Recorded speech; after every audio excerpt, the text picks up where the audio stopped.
പാലക്കാടിലെ പെട്ടി വിവാദത്തിന് ശേഷം ഇന്നലെ രാത്രി നിലമ്പൂരിൽ ഒരു പെട്ടി വിവാദമുണ്ടായി. പാലക്കാടിൽ അത് UDF-ന് അത് അനുകൂലമായിട്ടാണ് ഉണ്ടായത്.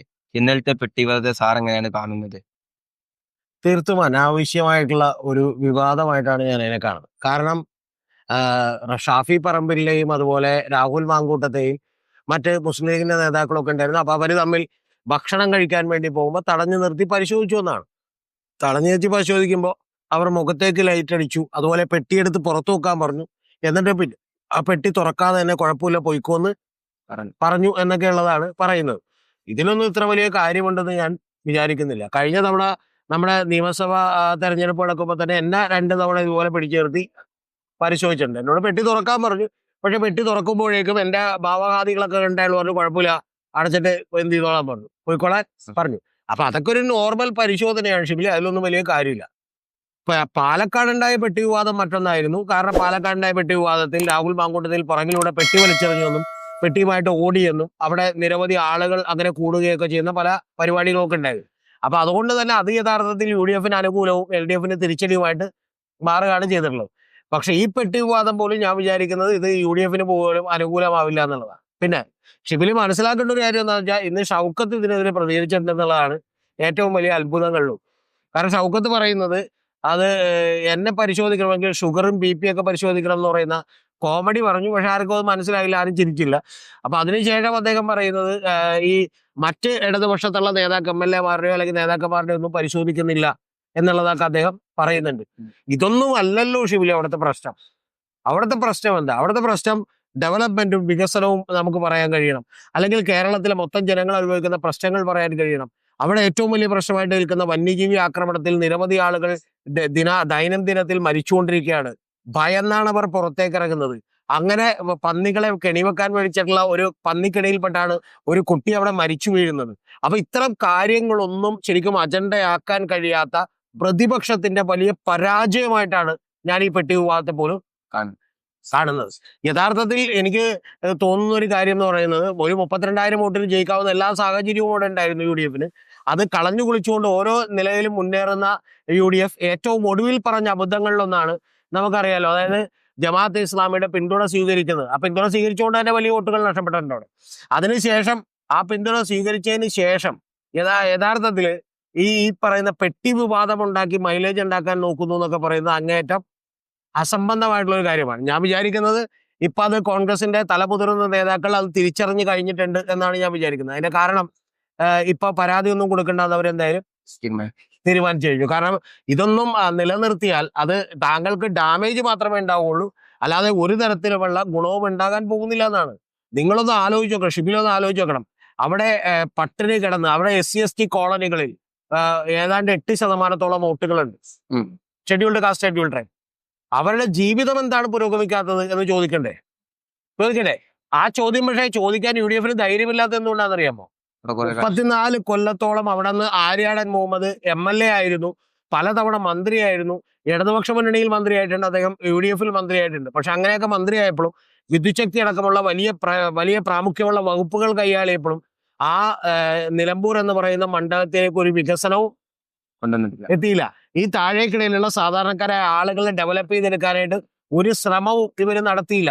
അപ്പൊ അങ്ങനെ നടത്താതിരിക്കുമ്പോഴാണ് സ്വാഭാവികമായിട്ടും ഷിബിലി അറിയേണ്ടത് ഈ പെട്ടി വിവാദം മുതൽ ജമാഅത്തെ ഇസ്ലാമിയുടെ വരെ പിന്തുണ സ്വീകരിച്ചുകൊണ്ട് വലിയ തോതിൽ ഇവര് ഒരു അവിടെ അജണ്ടയാക്കാനും അത് ചർച്ചയാക്കാനും ഒക്കെ ശ്രമിച്ചുകൊണ്ടിരിക്കുന്നത്. ഇതൊന്നും കൊണ്ട് കാര്യമുണ്ടാകുമെന്ന് ഞാൻ വിചാരിക്കുന്നില്ല.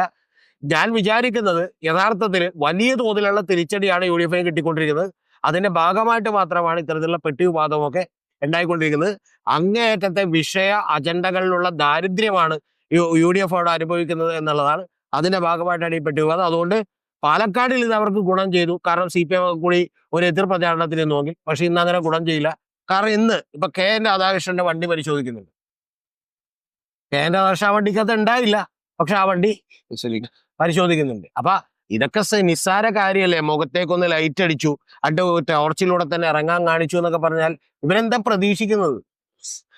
ഇവര് പ്രിവിലേജ്ഡ് ആയിട്ടുള്ള ആളുകളാണ്. ഇങ്ങനെയൊക്കെ തന്നെയാണ് നമ്മുടെ നാട്ടിലെ ഉദ്യോഗസ്ഥന്മാര് ചെയ്യാറ്, പെരുമാറിക്കൊണ്ടിരുന്നത്. ഏതെങ്കിലും ഓഫീസിൽ ചെല്ലുമ്പോൾ ജനങ്ങളോട് എഴുന്നേറ്റ് എന്ന് സാർ നിങ്ങൾക്ക് എന്താണ് വേണ്ടത് എന്ന് ചോദിക്കാറുണ്ടോ? നമ്മുടെ കൾച്ചറാണത്. ഇപ്പൊ നാളെ നിങ്ങൾ ICC ബാങ്കിൽ കയറി ചെന്ന് അവർ ചോദിക്കും sir what can I do for you sir എന്ന് ചോദിക്കും. നിങ്ങൾ ഒരു ഗവൺമെന്റ് ഓഫീസിൽ നിന്ന് നിങ്ങൾക്ക് സാറേന്ന് ഇങ്ങോട്ട് വിളി കിട്ടില്ലെന്ന് മാത്രമല്ല, നിങ്ങൾ അവനെ സാറേന്ന് വിളിച്ചില്ലെങ്കിൽ അവൻ വയലന്റ് ആവും. അതെ.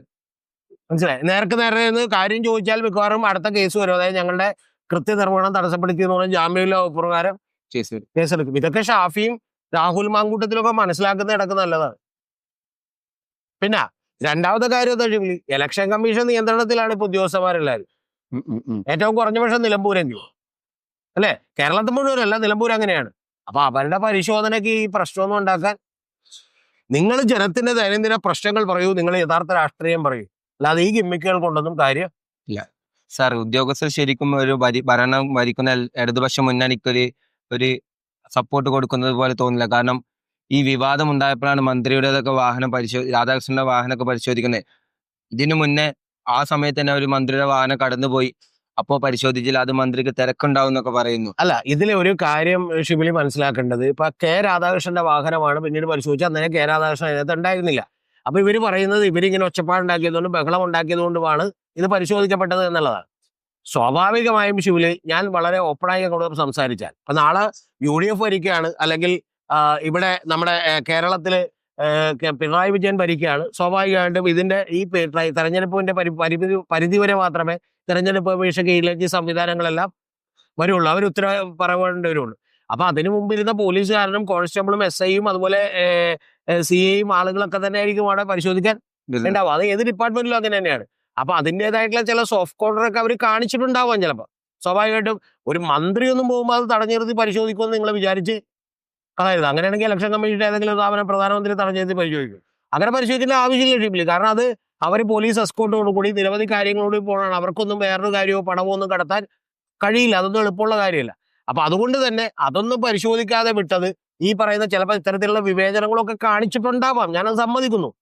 പക്ഷെ അതൊന്നും അല്ലല്ലോ ഇവിടെ ചർച്ചയാക്കേണ്ടത് എന്നുള്ളതാണ് എന്റെ പ്രധാനപ്പെട്ട കാര്യം. ഈ പ്രതിപക്ഷം എന്ന് പറയുന്ന ഇപ്പൊ ഭരണപക്ഷം ഇത്തരം കാര്യങ്ങളൊന്നും ചർച്ചയാക്കണമെന്ന് അവർ ആഗ്രഹിക്കില്ല. കാരണം ഒന്നുകൊണ്ടാ, ഇപ്പൊ നരേന്ദ്രമോദി ഭരിക്കുമ്പോഴും പിണറായി വിജയൻ ഭരിക്കുമ്പോഴും നരേന്ദ്രമോദി വിചാരിച്ചിരുന്നത് അയോധ്യ ചർച്ചയാവണമെന്നാണ്, അല്ലാതെ പെട്രോളിന് വില കൂടിയ ചർച്ചയാവണമെന്ന് ആഗ്രഹിക്കില്ല. അരവിന്ദ് കെജ്രിവാൾ വിചാരിച്ചിട്ടുള്ളത് ഡൽഹിയിൽ ഫ്രീ ആയിട്ട് വൈദ്യുതിയും എഡ്യൂക്കേഷൻ കൊടുക്കുന്നത് ചർച്ചയാവണമെന്നാണ്, അല്ലാതെ കുടിവെള്ളത്തിൽ മാലിന്യം കളരുന്നത് ചർച്ചയാവണമെന്ന് അവർ വിചാരിക്കില്ല. അതുകൊണ്ട് ഇവിടെ പിണറായി ഇത്തരം കാര്യങ്ങളൊന്നും ചർച്ചയാവണമെന്ന് വിചാരിക്കില്ല. പക്ഷെ പ്രതിപക്ഷത്തിന്റെ ഉത്തരവാദിത്തം എന്താണ്? ആ ഉത്തരവാദിത്തം നിറവേറ്റുന്നതിൽ ഇവർ പരാജയപ്പെടുന്നു എന്നുള്ളതാണ് ഞാൻ പറഞ്ഞു വന്നത്. അതിന്റെ ഉത്തമ ദൃഷ്ടാന്തമാണ് ഈ പെട്ടി വിവാദവും.